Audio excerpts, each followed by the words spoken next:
नमस्कार, मी पंजाब डक. आज आहे 4 मे 2026 आणि मी जात आहे कोल्हापूरकडं. तर या ठिकाणी जात असल्यामुळं सर्वप्रथम कोल्हापूरच्या शेतकऱ्याला एक अंदाज देणार आहे.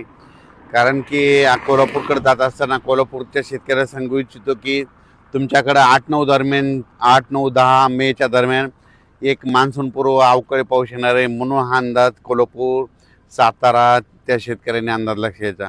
आणि राज्यात सांगायचं झालं तर म्हणजे राज्यात बऱ्याच शेतकऱ्याचे फोन आले की आता ह्या मेमध्ये एखादी अवकाळी आहेत, तर राज्यात आणखीन 2 चांगले मान्सूनपूर्व पाऊस पडणार आहे, 2 अवकाळी पाऊस पडणार आहे.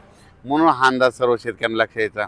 तर राज्यामध्ये 8-9-10च्या दरम्यान सांगायचं झालं तर विदर्भ, पूर्व विदर्भ आणि पश्चिम विदर्भात मग ज्यांच्याकडे हळद असेल तर तुम्ही काय करा, 8 तारखेपर्यंत तुम्ही तुमच्या हळदी काढून झाकून ठेवा. कारण की तुम्हाला सांगू इच्छितो 8-9च्या दरम्यान विदर्भ